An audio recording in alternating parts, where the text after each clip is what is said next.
எல்லோருக்கும் வணக்கம் நேயர்களே. இந்த வீடியோவில் பார்த்தீங்கன்னா ரொம்பவே ஒரு சோகமான ஒரு விஷயத்தை பற்றி தெரிந்து கொள்ளப் போகிறோம். சற்று முன் பார்த்தீங்கன்னா ஜெயம் ரவிக்கு ட்ரீட்மெண்ட் கொடுத்த மருத்துவர் ஜெயம் ரவி அவர்களுடைய கடைசி ஆசை இதுதான் அப்படின்னு சொல்லிட்டு கண்ணீர் மல்க ஒரு பேட்டி கொடுத்துருக்காரு.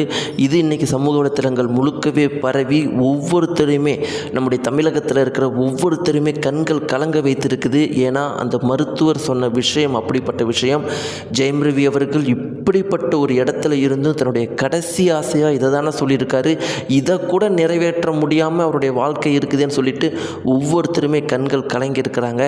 அந்த மருத்துவர் அப்படி என்ன சொன்னார் ஜெயம் ரவியுடைய கடைசி ஆசைன்னு சொல்லிட்டு அப்படிங்கிறத இந்த வீடியோ நம்ம தெரிந்துக்கலாம். வாங்க வீடியோக்குள்ளே போகலாம். நம்முடைய சேனலுக்கு நீங்கள் புதியவராக இருந்தால் மறக்காமல் சப்ஸ்கிரைப் பண்ணிடுங்க. நேயர்களே, இன்றைக்கி தமிழகம் முழுக்கவே எல்லாருடைய மனசையும் கஷ்டப்படுத்தின விஷயம், எல்லாருக்கும் வாழ்க்கையில் கற்றுத்தந்த பாடம் என்ன அப்படின்னா ஜெயம் ரவி அவர்களுடைய இன்டர்வியூ தான்.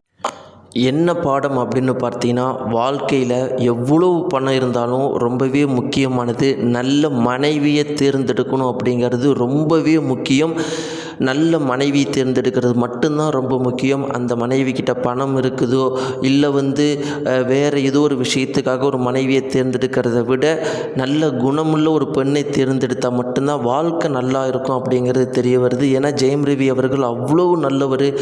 கோலிவுட் இண்டஸ்ட்ரியிலேயே ஒரு சின்ன ஒரு கெட்ட பேர் கூட இல்லாமல், எந்த ஒரு பெண்ணோடையும் தவறான பழக்க வழக்கங்கள்லாம் இல்லாமல் அவ்வளோ திறமை வச்சுக்கிட்டு அவ்வளோ படித்து வந்த ஒரு நடிகர். சரியான மனைவி இல்லாத காரணத்தினால இன்றைக்கி தான் ஆசைப்பட்ட மகனை கூட பார்க்க முடியாமல், தான் கூட யாருமே இல்லாமல் கத்தி புலம்பிகிட்டு இருக்கிற ஒரு நிலைமைக்கு வந்திருக்காரு. இது எல்லார் மத்தியிலையுமே ஒரு மிக பெரும் அளவுக்கு சோகத்தை ஏற்படுத்தியிருக்குது. இப்போ கூட பார்த்திங்கன்னா அவர் என்ன பண்ணியிருக்காரு, இந்த பேட்டி முடிஞ்ச பிறகு பார்த்திங்கன்னா மீண்டும் ஒரு தற்கொலைக்கு முயற்சி பண்ணியிருக்காரு. உடனடியாக மருத்துவமனைக்கு சேர்க்கப்பட்டிருக்கிறாரு. அந்த மருத்துவர் அவரை காப்பாற்றியிருக்கிறாங்க. இப்போ நல்லபடியாக இருக்கிறாரு. அவருடைய அனைத்து நண்பர்களும் உறவினர்களும் அவர் பார்க்க ஆரம்பிச்சிருக்கிறாங்க. ரொம்ப முக்கியமாக நெருங்கிய நண்பர்கள், நல்ல மனிதர்கள், பெரிய பெரிய உயர்ந்த மனிதர்கள் அவருக்கு ஆறுதல் கூறிட்டு இருக்கிறாங்க. இப்படி இருக்கிற பட்சத்தில் அந்த மருத்துவர் சொன்ன ஒரு குறிப்பிட்ட விஷயம் எல்லார் மனசையுமே கண் கலங்க வச்சுருக்குது. அவர் ஜெயம் ரவியை பற்றி என்ன சொன்னார்னா, அவர் கடைசி ஆசையாக அந்த ஒரு டைமில் கூட என்கிட்ட கேட்டுக்கிட்ட விஷயம் என்னென்னா, எனக்கு என்னுடைய மகன்கிட்ட பேசணும். ஒருவேளை என்னை காப்பாற்ற முடியல, எனக்கு ஏதாவது ஆகிற மாதிரி இருந்துச்சுன்னா நான் சாகிறதுக்கு கொஞ்ச நேரத்துக்கு முன்னாடியாவது, என்னுடைய சுயநிலைவு கொஞ்சம் இருக்கிறதுக்கு முன்னாடியாவது என்னுடைய மகனை மட்டும் என் கண்ணில் காட்டுங்க.